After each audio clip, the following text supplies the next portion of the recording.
नमस्ते दोस्तों, आज हम लोग बात करेंगे रिवाइज सिलेबस ऑफ क्लास 12 के बारे में। यस, क्लास 12 के कॉमर्स के रिवाइज सिलेबस के बारे में बात करेंगे हम लोग इसमें।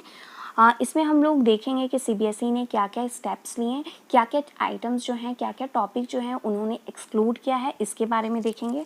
और इसके अलावा हम लोग बहुत सारी चीज़ों को इसमें देखेंगे। ठीक है, तो इसमें सीबीएसई ने दावा किया था कि वो 30% सिलेबस जो है अपना वो कट करने वाली है। तो इस पर देखेंगे कि क्या वो सही में 30% सिलेबस अपना कट कर रही है या नहीं कर रही है। ठीक है, उसके अलावा हम लोग देखेंगे कि कौन कौन से आइटम्स जो हैं, कौन कौन से टॉपिक्स जो है सिलेबस से एक्सक्लूड करा दिया गया है, हटा दिया गया है, और क्या इसे पढ़ना हमें ज़रूरी है, क्या ये हमें फ्यूचर में काम आएगा, और एग्ज़ाम वाइज इसे हटाया गया तो क्या ये सही है या 30% हटाया गया है या नहीं गया है। ये सारे कुछ हम लोग आगे डिस्कस करेंगे। इसके अलावा हम लोग न्यू सिलेबस जो कि मोस्ट इम्पॉर्टेंट है, तो न्यू सिलेबस देखेंगे 2020 एंड 2021 का कि न्यू रिवाइज सिलेबस हमारा क्या है। ठीक है, रमेश पोखरियाल एचआरडी मिनिस्टर, उन्होंने कहा है कि क्योंकि जो अभी कोविड-19 पैंडेमिक चल रहा है, इस वजह से उन्होंने क्लास 9 to 12 के 30% सिलेबस को कट करने का फैसला लिया था। ठीक है, क्या ये फ़ैसला उन्होंने जो लिया है वो सही से अप्लाई हुआ है या नहीं हुआ है, वो हम लोग सिलेबस चेक करेंगे और देखेंगे। ठीक है, तो अब हम लोग सबसे पहले अकाउंटेंसी जो फर्स्ट सब्जेक्ट होता है हमारे कॉमर्स का, उसे देखते हैं। तो इसमें क्या क्या आइटम्स जो हैं, क्या क्या टॉपिक्स जो हैं उनको एक्सक्लूड किया गया है, उसे देखते हैं। तो पार्ट ए में accounting for partnership form and reconstitution and dissolution में जो टॉपिक डिलीट किया गया है वो क्या क्या है। तो एडमिशन ऑफ पार्टनर में एडजस्टमेंट ऑफ कैपिटल अकाउंट। ठीक है, अब हमें एडजस्टमेंट ऑफ कैपिटल अकाउंट नहीं पढ़ने की ज़रूरत है। इसमें स्टूडेंट कंफ्यूज भी रहते थे और ये बहुत ही बड़ा भी टॉपिक था, तो मतलब ज़्यादा काफ़ी बड़ा नहीं था, ठीक था, और बच्चे कंफ्यूज भी होते थे, लेकिन इसे अब डिलीट कर दिया गया है। इसके अलावा जो प्रिपरेशन ऑफ बैलेंस शीट है वो भी हम लोग एडमिशन ऑफ पार्टनर में नहीं देखेंगे। ठीक है, retirement and the death of a partner, इसमें हम लोग एडजस्टमेंट ऑफ कैपिटल अकाउंट और preparation of the loan account of the retiring partner को नहीं देखने वाले हैं। ठीक है, तो सबसे बड़ा स्टेप इसमें ये लिया गया है कि जो हम लोग कैपिटल अकाउंट है उसको नहीं देखने वाले हैं। ठीक है, और रिटायरमेंट में जो हम लोग डिसीज पार्टनर का कैपिटल अकाउंट या फिर एग्जीक्यूटर्स का पार्टनर अकाउंट एग्जीक्यूटर्स अकाउंट बनाते थे, वो भी अब हम लोग नहीं पढ़ेंगे। ठीक है, तो डिसीज पार्टनर्स कैपिटल अकाउंट और एग्जीक्यूटर्स अकाउंट को भी डिलीट कर दिया गया है। नाउ जो हमारा यूनिट 3 है उसमें अकाउंटिंग फॉर कंपनीज, उसमें हम लोगों ने जो डिवेंचर देखा है, जो अकाउंटिंग फॉर डिवेंचर है, इसमें हम लोग लमसम और ड्रॉ ऑफ लॉट्स मेथड नहीं देखने वाले हैं। तो सबसे बड़ा टॉपिक था और कह सकते थे कि इसके बिना डिवेंचर कुछ नहीं था, तो इस टॉपिक को ही डिलीट कर दिया गया है। तो ये सबसे बड़ा स्टेप लिया गया है, बहुत ही बड़ा टॉपिक, इसको हटा दिया गया है। ठीक है, अब प्रोजेक्ट वर्क के बारे में हम लोग बात कर लेते हैं। तो प्रोजेक्ट वर्क पहले क्या था कि हमें 3 से 4 प्रोजेक्ट बनाने पड़ते थे, लेकिन सीबीएसई ने अब कह दिया है कि सिर्फ आपको एक प्रोजेक्ट बनाने की ज़रूरत है। ठीक है, तो अब आपको ढेर सारे प्रोजेक्ट बनाने की ज़रूरत नहीं है।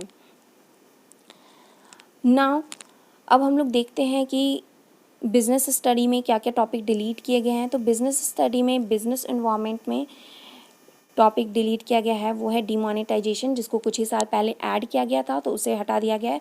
और LPG, yes, liberalisation, privatisation and globalisation और इम्पैक्ट ऑफ गवर्नमेंट पॉलिसीज़ और change on the business with special reference to liberalisation, privatisation, globalisation को हटा दिया गया। ठीक है, तो गवर्नमेंट पॉलिसी का क्या इम्पैक्ट पड़ता है हमारे बिजनेस पे, ठीक है, उसको अब हटा दिया गया। और वैसे भी हम लोगों ने क्लास 11 में इसके बारे में पढ़ा हुआ है। ठीक है, और ये ज़्यादातर एग्ज़ाम में आता भी नहीं था, एक तरह से कह सकते हैं कि एक फॉर्मेलिटी की गई है।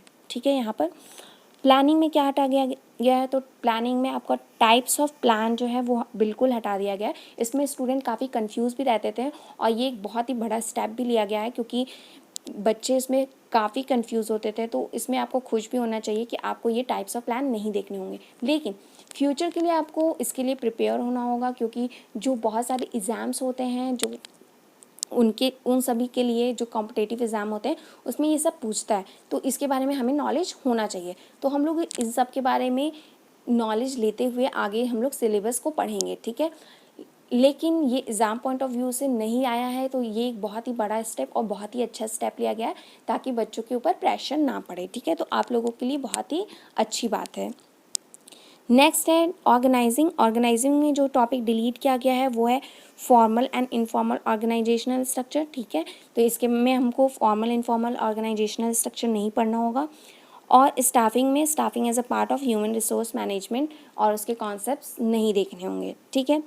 डायरेक्टिंग में आप कह सकते हैं कि ओवरऑल कम्युनिकेशन टॉपिक को ही हटा दिया गया है, क्योंकि इसमें इंपॉर्टेंट टॉपिक्स यही थे कि barriers to effective communication and how to overcome this barrier, और इसे बिल्कुल हटा दिया गया है। तो एक बहुत ही बड़ा टॉपिक हटा दिया गया है। तो हम लोग कह सकते हैं कि हाँ, इसमें 30% तो ओवरऑल डिलीट किया गया है, हटाया गया है, ठीक है।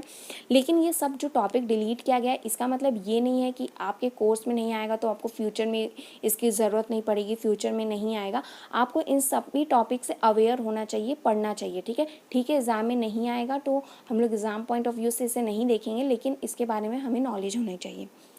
नेक्स्ट है controlling, relationship between the planning and controlling. इस टॉपिक को भी डिलीट कर दिया गया है, ठीक है। अब पार्ट बी में हम लोग देखते हैं बिजनेस फाइनेंस एंड मार्केटिंग। इसमें जो यूनिट 10 और 11 है, मतलब हम कह सकते हैं इस पार्ट का जो यूनिट 1 और यूनिट 2 है उसको नहीं, उसमें कुछ भी छेड़छाड़ नहीं की गई है, कुछ भी डिलीट नहीं किया गया है। लेकिन उसके बाद जो यूनिट 3 और 4 है, मीन्स यूनिट 11 मार्केटिंग और यूनिट 12, इन दोनों में डिलीट किया गया है। तो यूनिट 11 में फिजिकल डिस्ट्रीब्यूशन पूरी तरीके से डिलीट कर दिया गया है। उसमें जो components and the channel of distribution था डिलीट कर दिया गया है, ठीक है। कंज्यूमर प्रोटेक्शन, कंज्यूमर प्रोटेक्शन में कंज्यूमर प्रोटेक्शन की importance, consumer awareness, role of consumer organisation and non government organisational, ये सारे टॉपिक्स को डिलीट कर दिया गया है। अब हम लोग इकोनॉमिक्स के देख लेते हैं। तो इकोनॉमिक्स में दो होते हैं, पहला होता है मैक्रो इकोनॉमिक्स और दूसरा है इंडियन इकोनॉमिक डेवलपमेंट, ठीक है।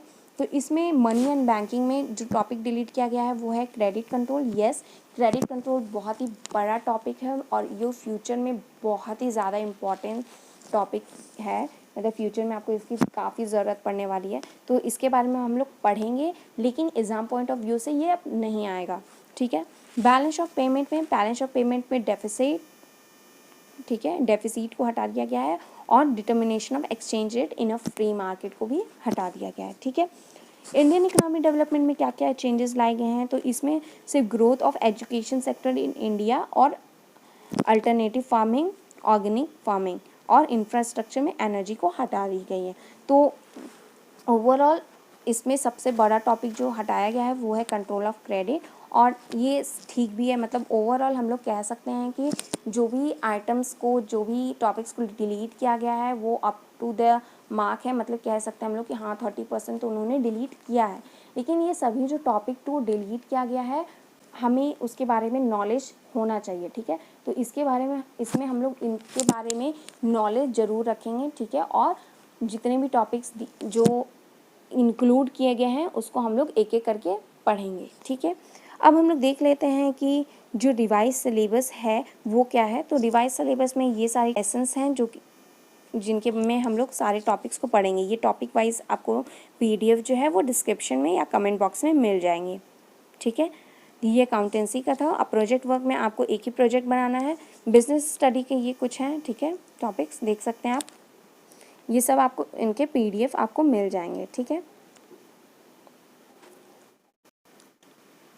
ये क्लास 12 के इकोनॉमिक्स का आपको सिलेबस है, जो न्यू सिलेबस है, ठीक है। इसका भी आपको पीडीएफ जो है वो डिस्क्रिप्शन या और कमेंट बॉक्स में मिल जाएगा, तो आप उसे डाउनलोड कर लीजिएगा, ठीक है। एक एक करके हम ये सारे टॉपिक्स को अच्छे से डिस्कस करेंगे। और अगर आपको ये वीडियो पसंद आया है तो please like my video and subscribe my channel. Thank you and have a nice day.